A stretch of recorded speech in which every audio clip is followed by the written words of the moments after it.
آمنوا اتقوا الله وقولوا قولا سديدا يصلح لكم أعمالكم ويغفر لكم ذنوبكم ومن يطع الله ورسوله فقد فاز فوزا عظيما. وقال النبي صلى الله عليه وسلم: الصدق ينجي والكذب يهلك، أو كما قال عليه الصلاة والسلام. صدق اللہ العلی العظیم. گزشتہ جمعہ یہ عرض کیا تھا کہ آپ صلی اللہ علیہ وسلم کی اطاعت امت پر کیوں لازم ہے. 3-4 چیزیں ذکر کی تھی. ان میں سے پہلی چیز کہ آپ صلی اللہ علیہ وسلم کی ذات اقدس ہمارے ایمان کا حصہ ہے، اور دوسری چیز آپ صلی اللہ علیہ وسلم کی اطاعت سے ہدایت یقینی ہے، اور تیسری چیز کہ آپ صلی اللہ علیہ وسلم کے فیصلے کے خلاف اپیل نہیں ہے، چیلنج نہیں ہے آپ صلی اللہ علیہ وسلم کا فیصلہ. اور چوتھی چیز یہ ذکر کی تھی کہ آپ صلی اللہ علیہ وسلم کی اتباع اور اطاعت سے مغفرت یقینی ہے. قل ان کنتم تحبون اللہ فاتبعونی یحببکم اللہ ویغفر لکم ذنوبکم واللہ غفور الرحیم. آج بھی اسی کا حصہ ہی سمجھ لیں.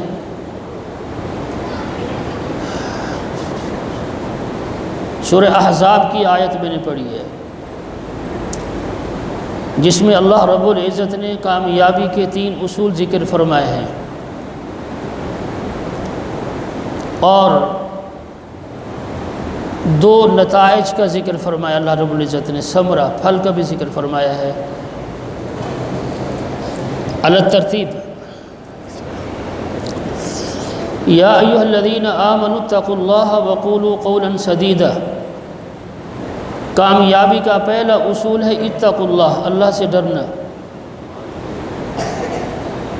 اور دوسرا اصول کامیابی کا وقولوا قولا سدیدا، سچی اور انصاف پر مبنی بات کرنا. اب پہلی چیز کہ یا ایھا الذین آمنوا اتقوا اللہ، اللہ سے ڈرو. اور سورہ توبہ میں یا ایھا الذین آمنوا اتقوا اللہ وکونوا مع الصادقین فرمایا ہے. اللہ سے ڈرو اور اپنا شمار صادقین کے ساتھ کرو. یعنی اللہ سے ڈرنا سچے لوگوں کا کام ہے، صفت ہے. اہل ایمان کو خطاب کیا، صحابہ کو خطاب کیا. صحابہ اہل ایمان تھے اور سب سے زیادہ سچے تھے، اس لیے اللہ نے ان کی تعریف بھی فرمائی ہے. تو پہلا اصول یہ ہے یا ایھا الذین آمنوا اتقوا اللہ، اللہ سے ڈرو. آج امت کامیابی کی طرف کیوں نہیں بڑھ رہی؟ وجہ یہی ہے کہ اللہ کا خوف نہیں ہے، اغیار کا خوف ہے، غیروں کا خوف ہے. اور جب تک امت کے اندر غیروں کا خوف رہے گا، امت کامیابی کی منزل کو حاصل نہیں کر سکتی. افغانستان کی صورتحال کو دیکھ سکتے ہیں. اللہ کا ڈر تھا، اللہ کا خوف تھا. اللہ نے دنیا کو ان کا غلام بنا دیا ہے. جو اللہ سے ڈرتے ہیں اللہ پھر اس طرح مدد بھی کرتے ہیں. اس لیے کامیابی کا پہلا اصول ہے اتقوا اللہ، اللہ سے ڈرو. جو آدمی جس ذمہ داری پر مامور ہے، چاہے وہ نوکری پیشہ ہے یا دیگر، ان کو اپنی اپنی ذمہ داری کے اندر اللہ کا ڈر اور خوف ہونا چاہیے. نمازی نماز پڑھ رہا ہے، اس کو بھی اللہ کا ڈر اور خوف ہونا چاہیے کہ میں اللہ کے سامنے کھڑا ہوا ہوں، میرا قیام بھی اللہ کے سامنے ہے، میرا رکوع بھی اللہ کے سامنے ہے، میرے سجدے اور تشہد بھی اللہ کے سامنے ہے. کہیں میں قیام کا تو حق نہیں مار رہا، رکوع کا تو حق نہیں مار رہا ہوں، سجدوں کا تو حق نہیں مار رہا، یا میں تشہد کا تو حق نہیں مار رہا. اس لیے فرمایا یا ایھا الذین آمنوا اتقوا اللہ، اللہ سے ڈرو. ایک آدمی روزہ کی حالت میں ہے، بحالت روزہ ہے، روزہ دار ہے، اس پر بھی یہی پابندی عائد ہے کہ وہ اللہ سے ڈرے اور اس وقت کیا ہے، اپنی زبان پر پابندی عائد کرے کہ جھوٹ نہ بکے، اپنی زبان سے غیبت نہ کرے، یہ پابندی عائد ہوتی ہے اس پر۔ اسی لیے یہاں پر اللہ تبارک و تعالی نے کامیابی کا جو پہلا اصول ذکر فرمایا ہے وہ یا ایھا الذین آمنوا اتقوا اللہ ہے، اللہ سے ڈرنا ہے۔ اب دوسری چیز، بعض کا دعویٰ اللہ سے ڈرنے کا ہے لیکن اعمال اس کے برعکس ہیں، اعمال اس کے برعکس ہیں۔ اس کا معنی کیا ہے، وہ اللہ سے ڈر نہیں رہا بلکہ اللہ کی غیرت کو جھنجھوڑ رہا ہے، یا اللہ کی غیرت کو بیدار کر رہا ہے۔ وہ میں مثال دے دیتا ہوں، عمومی سطح پر ملکی حالات کے تحت ہمارے معاملات سود پر چل رہے ہیں، سود پر چل رہے ہیں، لیکن ذمہ داران کی باتیں کیا ہیں، ان کی بات کیا ہوتی ہے، دعویٰ کیا ہوتا ہے، برعکس ہے، برعکس ہے۔ اس لیے پھر نہ کامیابی ملتی ہے نہ سکون ملتا ہے ملکوں کو، اور ملک میں رہنے والی قوموں کو سکون بھی اللہ سلب کر لیتے ہیں۔ پھر اس لیے اللہ نے پہلا کامیابی کا اصول یہ دیا، یا ایھا الذین آمنوا اتقوا اللہ وقولوا قولا سدیدا، اللہ سے ڈرو۔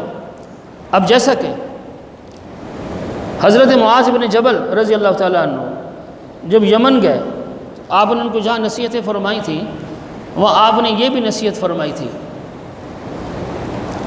اللہ سے ڈرنا ہے اور شرک نہیں کرنا۔ ان قتلت او حرقت فرمایا تھا، اس کے بدلے اگر تمہیں قتل کر دیا جائے تو یہ برداشت کرنا، جلا دیا جائے تو یہ برداشت کرنا، لیکن شرک نہیں کرنا، شرک نہیں کرنا۔ اس لیے کامیابی کا پہلا اصول اللہ نے یہ ذکر فرمایا ہے، یا ایھا الذین آمنوا اتقوا اللہ، اللہ سے ڈرو، اللہ سے ڈرو۔ اب تقوی کا معنی کیا ہے؟ تقوی کا معنی ہے کہ مشتبہ چیز، مشکوک چیز کو بھی استعمال نہ کرو، مشکوک چیز کو بھی استعمال نہ کرو، یہ تقوی کا معنی ہے، اور یہ تقوی ہے اصل۔ دوسرا اصول، وقولوا قولا سدیدا، اپنی زبان سے سچی بات کہو، انصاف پر مبنی بات کہو۔ اس لیے بعض روایات میں آتا ہے کہ وقولوا قولا سدیدا سے مراد لا الہ الا اللہ ہے، اس سے بڑی سچی بات کوئی نہیں ہے۔ بعض روایات میں ابن عباس دیگر صحابہ سے منقول کہ وقولوا قولا سدیدا، سچی بات کرنا۔ اور ایک روایت میں یہ بھی آتا ہے، صحابہ کہتے ہیں ہم نے آپ صلی اللہ علیہ وسلم کے ساتھ ظہر کی نماز پڑھی، اور پھر آپ نے اعلان فرمایا کہ اپنی اپنی جگہ پر بیٹھے رہو۔ جس طرح ہم بھی کبھی اعلان کر دیتے ہیں کہ نماز کے بعد بیٹھ جائیں، آپ حضرات تشریف رکھیں، بات کرنی ہوتی ہے، یہ عمل بھی سنت ہے۔ اس لیے اس روایت کے اندر ہے کہ آپ نے فرمایا کہ تم اپنی جگہ پر ٹھہرے رہو، اور پھر آپ نے مردوں کو بلا کے خطاب کیا، پہلے مردوں کو، اور ان کو بھی دو چیزیں ذکر فرمائی آپ صلی اللہ علیہ وسلم نے نصیحت کے طور پر۔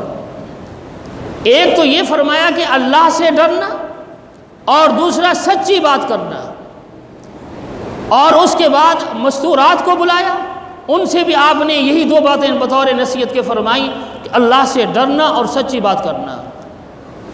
اس لیے کہ غیبت کی بیماری خواتین میں زیادہ ہے، اس لیے آپ صلی اللہ علیہ وسلم نے جہنم میں ان کی تعداد زیادہ دیکھی، وجہ یہی ذکر فرمائی ہے۔ اور جہاں سورہ ممتحنہ میں بیعت کا ذکر ہے کہ آپ نے مستورات سے بیعت لی ہے، وہاں شکیں ذکر فرمائی اللہ تبارک و تعالی نے، وہاں ان میں سے ایک شک یہ بھی ذکر فرمائی ہے وَلَا يَأْتِينَ بِبُهْتَانٍ، کہ کوئی عورت کسی پر کوئی بہتان نہ باندھے۔ یہ اس بیعت کی شک کا حصہ ہے یہ، اور اسی میں اصلاح فرمائی۔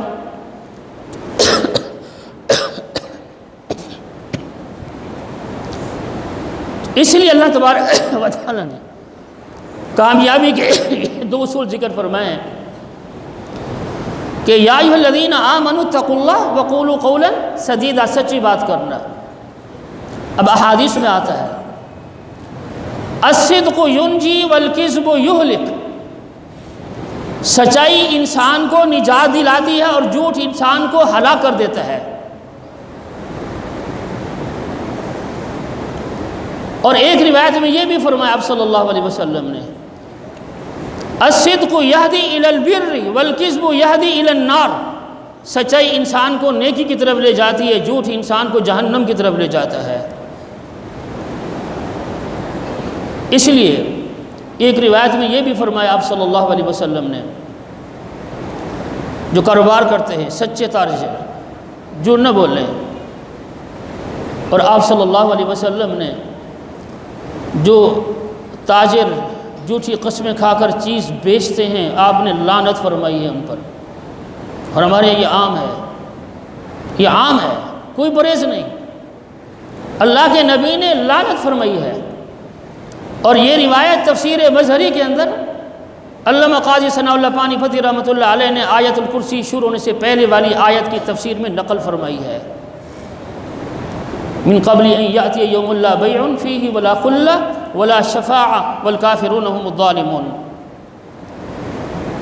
اس لیے آپ علیہ السلام نے ایک روایت میں یہ فرمایا ہے کہ سچے تاجر جو کاروبار سچائی کی بنیاد پر کرتے ہیں، سچ کی بنیاد پر کرتے ہیں، قیامت کے دن اللہ ان کا شمار صدیقین کی جماعت میں فرمائیں گے۔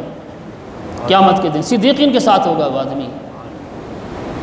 اس لیے یہاں پر فرمایا دوسرا اصول کامیابی کا کہ یا ایھا الذین آمنوا اتقوا وقولوا قولا سدیدا، کہ سچی بات کہو، سچی بات کہو۔ اس لیے ایک روایت میں فرمایا کہ الحق مر، حق سچ کڑوا ہے۔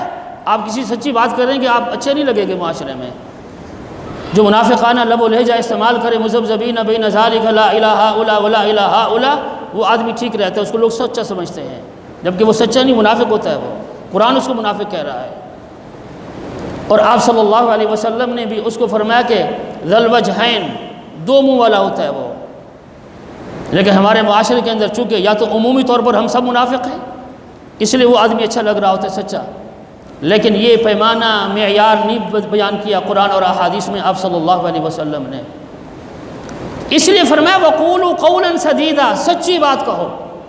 اب بعض اشخاص پر اپنی ذمہ داری کے اعتبار سے یہ ذمہ داری بڑھ جاتی ہے، جیسے یہ ممبر ہے، ممبر، اس ممبر کا حق ہے ہم پر، اس ممبر کا حق اور تقاضا یہ ہے کہ دین کی سچی ترجمانی کرو، دین کے سچے مسائل بتاؤ، حقیقت پر مبنی مسائل بتاؤ، لگی لپٹی بات نہیں۔ اس لیے اگر کوئی آدمی، کوئی عالم اس ممبر پر بیٹھ کر اپنی زبان سے غلیظ الفاظ استعمال کرتا ہے، وہ ممبر کا حق ادا نہیں کر رہا، کہ ممبر کا حق یہ نہیں، ممبر کا تقاضا یہ نہیں ہے۔ آپ صلی اللہ علیہ وسلم نے ممبر سے کبھی ایسی بات نہیں فرمائی ہے۔ اگر حضرت علی دیگر صحابہ سے مذاق بھی فرمایا ہے تو وہاں بھی یہ فرمایا آپ صلی اللہ علیہ وسلم نے کہ میں مذاق کے اندر بھی سچی بات کہتا ہوں، مذاق میں بھی سچی بات کہتا ہوں۔ اس لیے یہ کامیابی کے دو اصول ذکر فرمایا اللہ تبارک و تعالیٰ نے، ایک تو یہ کہ اللہ سے ڈرنا، اور دوسرا وقولوا قولا سدیدا، سچی بات کرنا۔ اب ان دو کامیابی کے اصول جو اختیار کرے گا، اس کے بدلے میں اللہ اس کو ثمرہ پھل کیا دیں گے؟ دو چیزیں دیتے ہیں اللہ تبارک و تعالیٰ۔ ان میں سے پہلی چیز کہ یصلح لکم اعمالکم، اللہ سے ڈرنا اور سچی بات کہنے کی تاثیر یہ ہے کہ اللہ تمہارے اعمال کو درست کر دے گا۔ میں اور آپ اگر نہ بھی چاہیں لیکن یہ دو اصول ہوں گے تو اللہ ہمارے اعمال کو درست کر دے گا۔ یصلح لکم اعمالکم، اور دوسرا سبب ویغفر لکم ذنوبکم، اللہ تمہارے گناہوں کو بھی معاف کر دے گا، اللہ تمہارے گناہوں کو بھی معاف کر دے گا۔ یہ ان دو اصولوں کو اختیار کرنے کا ثمرہ پھل اللہ تبارک و تعالیٰ نے ذکر فرمایا ہے، جس کی خواہش طالب ہر مسلمان ہے۔ ہم یہ دعا کرتے ہیں اللہ ہمارے اعمال کی اصلاح فرما دے، اللہ ہمیں معاف فرما دے، لیکن یہ دو اصول ہم اختیار کریں تو اللہ تبارک و تعالیٰ ہمارے اعمال کی بھی اصلاح فرما دیں گے اور ہماری بخشش بھی ہوگی۔ اس کا معنی کیا ہے؟ پھر بخشش مانگنی نہیں پڑے گی، اصلاح مانگنی نہیں پڑے گی۔ اللہ نے خود اعلان فرما دیا ہے کہ یہ دو اصول کامیابی کے تم اختیار کرو۔ یصلح لکم اعمالکم، یہ ذکر نہیں کیا مجھ سے مانگو گے تو میں تمہارے اعمال کی اصلاح کروں گا، یا مجھ سے مغفرت مانگو گے تو میں تمہاری مغفرت کروں گا، ایسا نہیں۔ یصلح لکم اعمالکم ویغفر لکم ذنوبکم، اعمال کی اصلاح اللہ اپنی قدرت سے کر دے گا، اللہ اپنی قدرت سے ہمارے گناہوں کو بھی معاف فرما دے گا پھر۔ لیکن اگر ایسا نہیں تو یہ دو چیزیں بھی پھل کے طور پر ہمیں نہیں مل سکتی، پھر یہ نہیں مل سکتی۔ اس لیے اللہ سے ڈرنا اور سچی بات کہنا، سچی بات کہنا، یہ ہر کلمہ گو، ہر صاحب ایمان کی ذمہ داری ہے، صرف مولوی کی ذمہ داری نہیں۔ اللہ نے کہا یا ایھا الذین آمنوا، اہل ایمان کو خطاب کیا، ان کو قانون دیا ہے اللہ رب العزت نے۔ اور تیسرا اصول کامیابی کا، جس کا تعلق گزشتہ جمعہ کے مضمون کے ساتھ ہے، وَمَن يُطِعِ اللَّهَ وَرَسُولَهُ فَقَدْ فَازَ فَوْزًا عَظِيمًا، کہ جس نے اللہ اور اس کے رسول صلی اللہ علیہ وسلم کی اطاعت کی، اس نے یقیناً بہت بڑی کامیابی حاصل کی، اس میں کوئی شک نہیں۔ اللہ اور اس کے رسول صلی اللہ علیہ وسلم کی اطاعت میں دنیا کی بھی کامیابی ہے اور آخرت کی بھی کامیابی ہے، دنیا کی بھی کامیابی اور آخرت کی بھی کامیابی۔ اللہ نے حکم دیا ڈرو، اللہ نے حکم دیا سچی بات کہو، یعنی زبان کا استعمال سچی بات کے لیے ہے، اور یہ اطاعت اللہ اور اطاعت الرسول کے اندر شامل ہے۔ وَمَن يُطِعِ اللَّهَ وَرَسُولَهُ، نہ اللہ نے کہا جھوٹ بولو، نہ اللہ کے نبی نے فرمایا کہ جھوٹ بولو، بلکہ یہاں تک فرمایا آپ صلی اللہ علیہ وسلم نے اپنی امت سے دو چیزوں کی ضمانت مانگی ہے، دو چیزوں کی، اور ایک روایت کے اندر اس کے ساتھ تیسری چیز بھی آپ نے شامل فرمائی ہے، گناہوں کے معاملے میں احتیاط سے کام لو، گناہوں کے معاملے میں احتیاط سے کام لو، فرمایا آپ صلی اللہ علیہ وسلم نے۔ ایک زبان کی حفاظت کی ضمانت اور ایک سطر کی حفاظت کی ضمانت امت سے مانگی ہے آپ صلی اللہ علیہ وسلم نے، اور اس کے بدلے میں امت کو جنت کی ضمانت دی ہے، جنت کی ضمانت دی آپ صلی اللہ علیہ وسلم نے۔ اس لیے فرمایا کہ وَمَن يُطِعِ اللَّهَ وَرَسُولَهُ فَقَدْ فَازَ فَوْزًا عَظِيمًا، کہ جس نے اللہ اس کے رسول صلی اللہ علیہ وسلم کی اطاعت کی، اس نے بڑی کامیابی حاصل کی۔ اب اطاعت، دو موقع تو ہر انسان کی زندگی میں آتے ہیں، ایک خوشی کا موقع ہے، ایک غمی کا موقع ہے۔ عموماً زندگی کی ترتیب یہ ہے کہ پہلے خوشی کا موقع آتا ہے۔ میں دلیل دے دیتا ہوں، بچہ یا بچی جب پیدا ہوتی ہے تو زندہ ہوتی ہے، وہ ماں باپ کے لیے، خاندان کے لیے خوشی کا ذریعہ ہے، اور غمی بعد میں آتی ہے۔ ہماری خوشی بھی اطاعت اللہ اور اطاعت الرسول کے تابع ہونی چاہیے، اور ہماری غمی بھی اطاعت اللہ اور اطاعت الرسول کے تابع ہونی چاہیے، تب جا کر کے ہے کہ وَمَن يُطِعِ اللَّهَ وَرَسُولَهُ فَقَدْ فَازَ فَوْزًا عَظِيمًا، کہ اس نے بہت بڑی کامیابی حاصل کی۔ پھر اگر ایسا نہیں ہے تو پھر کامیابی بھی نہیں ہے۔ ہم ظاہری طور پر جتنی بھی اپنے آپ کو تسلی دیں کہ ہم امت ہیں آپ صلی اللہ علیہ وسلم کی، امتی ہونے کے بھی حقوق ہیں، امتی ہونے کے بھی حقوق ہیں۔ آج ہماری مذہبی جماعتیں بھی اس میں احتیاط نہیں کرتی ہیں، سیاسی بھی نہیں کرتی ہیں۔ حضور صلی اللہ علیہ وسلم نے اپنی زبان سے کسی کو تکلیف نہیں دی، اپنے عمل سے بھی تکلیف نہیں دی ہے۔ آج اسی نبی کی امت اور اسی کے محب ہونے کے دعوے دار کیا کر رہے ہیں؟ کیا کر رہے ہیں؟ امت کو تکلیف دے رہے ہیں، امت کو کرب میں مبتلا کر رہے ہیں، جس کا حق شریعت نہیں دیتی، جس کا حق شریعت نہیں دیتی ہے۔ اس لیے یہاں پر فرمایا کہ وَمَن يُطِعِ اللَّهَ وَرَسُولَهُ فَقَدْ فَازَ فَوْزًا عَظِيمًا، کہ جس نے اللہ اس کے رسول صلی اللہ علیہ وسلم کی اطاعت کی، اس نے بہت بڑی کامیابی حاصل کی۔ تو کامیابی کا دار و مدار امت کے لیے اللہ کی اطاعت میں ہے اور اللہ کے رسول صلی اللہ علیہ وسلم کی اطاعت میں ہے۔ میں اطاعت کا معنی ذکر کر چکا ہوں، جو آپ نے زبان سے بات کہی ہے اس کی اطاعت کرو تم، اتباع جو عمل آپ نے کیا ویسے کرو، اس عمل کو اختیار کرو، یہ اتباع ہے۔ میں نے مثالیں بھی دی تھی کہ آپ صلی اللہ علیہ وسلم نے کبھی اذان نہیں دی ہے، لیکن اذان کا حکم دی ہے، اذان کی فضیلت ذکر فرمائی ہے، اذان کے لیے ترغیب بھی دی ہے، اور آپ نے صحابہ کو حکم بھی دیا، خاص موقع طور پر فتح مکہ کے موقع پر حضرت بلال کو حکم دیا تھا کہ بیت اللہ کی چھت پر چڑھ کے اذان دے، حکم دیا ہے۔ لیکن یہ عمل از خود آپ صلی اللہ علیہ وسلم نے کبھی نہیں کیا ہے۔ یہ ہے اطاعت، یہ اطاعت ہے۔ آج امتی کو اذان نہیں آتی، معذرت کے ساتھ امتی ہونے کے دعوے دار ہیں، اذان نہیں آتی۔ بعض مواقع ایسے بھی آئے ہیں، اگر کسی کو کہا گیا کہ تکبیر پڑھو تو کہتے ہیں ہمیں تکبیر بھی نہیں آتی۔ لیکن شریعت نے سہولت دی ہے، امام کو اختیار دی ہے کہ ایسی حالت کے اندر امام خود تکبیر پڑھ لے، لیکن تکبیر ترک نہیں ہے۔ لیکن المیہ یہ ہے امتی، اذان نہیں آتی، ہے امتی، اس کو تکبیر نہیں آتی، بلکہ اگر میں یقین اور وثوق سے کہوں تو ہمیں نماز جنازہ کی دعائیں بھی نہیں آتی، معذرت کے ساتھ ہے امتی۔ خالی نماز جنازہ 4 تکبیریں کہنے اس کا نام نہیں ہے، ثنا بھی ہے، درود بھی ہے، دعا بھی ہے۔ بچہ غیر بالغ ہے، اس کی دعا الگ ہے، بچی غیر بالغ ہے، اس کی دعا الگ ہے، ہمیں نہیں آتی۔ لیکن شرعیت نے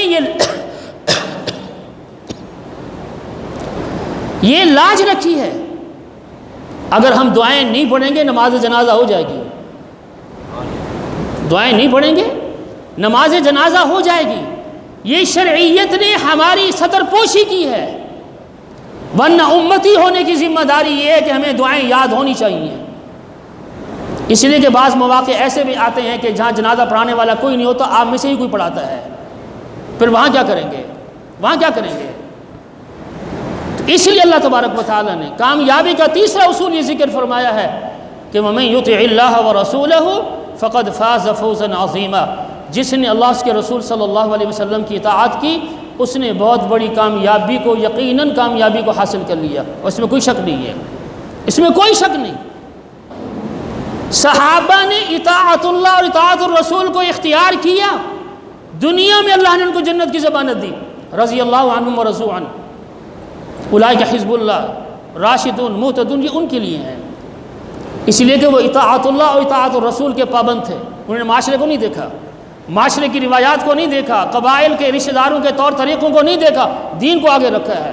ہم الٹ ہیں، فرق یہ ہے، ہم الٹ چلتے ہیں، معاشرے کی روایات کو دیکھتے ہیں، خاندانی رسم و روایات کو مقدم رکھتے ہیں، دین کو مقدم نہیں رکھتے۔ دین مقدم ہے امت کے لیے، مسلمان کے لیے دین مقدم ہے، نبی کی سنت مقدم ہے، نبی کا طریقہ مقدم ہے، نبی کی اتباع اور اطاعت مقدم ہے، پھر امتی ہونے کا دعویٰ کر سکتے ہیں۔ لیکن ہے رسم و روایات مقدم، معاشرے کے طور طریقے مقدم، اور رشتہ داروں کے طور طریقے مقدم، پھر ہیں ہم امتی، اس سے امتی ہونے کا حق ادا نہیں ہوتا، یقیناً نہیں ہوتا۔ اس لیے تیسرا اصول کامیابی کا اللہ تبارک و تعالیٰ نے یہ دیا ہے کہ وَمَن يُطِعِ اللَّهَ وَرَسُولَهُ فَقَدْ فَازَ فَوْزًا عَظِيمًا، اس لیے آپ صلی اللہ علیہ وسلم کی اطاعت امت پر لازم اور ضروری ہے کہ اللہ نے حکم دیا ہے، پابند کیا ہے اللہ نے اہل ایمان کو کہ میرے نبی کی اتباع اور اطاعت کرو۔ اگر اطاعت آپ کے چچا نہیں کرتے، آپ کی امت میں شامل نہیں ہے، صرف 2 چچا مسلمان ہوتے ہیں، حمزہ اور عباس رضی اللہ تعالیٰ عنہ، باقی نہیں ہیں، آپ کی امت میں شامل نہیں۔ اگر آپ کی اتباع بلال حبشی جیسا آدمی کرتا ہے تو اللہ اس کی تعریف کرتا ہے، اور آپ صلی اللہ علیہ وسلم نے بھی اس کی اذان کو پسند کیا ہے۔ اگر اعتراض پر اذان سے روک دیا گیا تو اللہ نے صبح نہیں ہونے دی، پھر اللہ نے صبح نہیں ہونے دی، رات کو روک دیا اللہ تبارک و تعالیٰ نے، اس لیے کہ بلال سچا پکا امتی تھا، اس نے امتی ہونے کا حق ادا کرنے کے لیے اپنے آپ کو تپتی ریت پر بھی لٹایا، انگاروں پر بھی لٹایا، کانٹے بھی چبوئے گئے، یہ ساری تکلیفیں برداشت کی ہیں اطاعت اللہ اور اطاعت الرسول کے لیے۔ آج ہم اپنے من کو قربان نہیں کر سکتے، صرف اپنی خواہشات کو قربان نہیں کر سکتے، انہوں نے اپنی جانیں قربان کی ہیں۔ اس لیے یہ کامیابی کا اصول ہے تیسرا کہ وَمَن يُطِعِ اللَّهَ وَرَسُولَهُ فَقَدْ فَازَ فَوْزًا عَظِيمًا۔ دعا فرمائیں کہ اللہ تبارک و تعالی ہمیں آپ صلی اللہ علیہ وسلم کی اتباع اور اطاعت کی سچی توفیق نصیب فرمائے۔ سبحانک اللہم و بحمدک اشہد ان لا الہ الا انت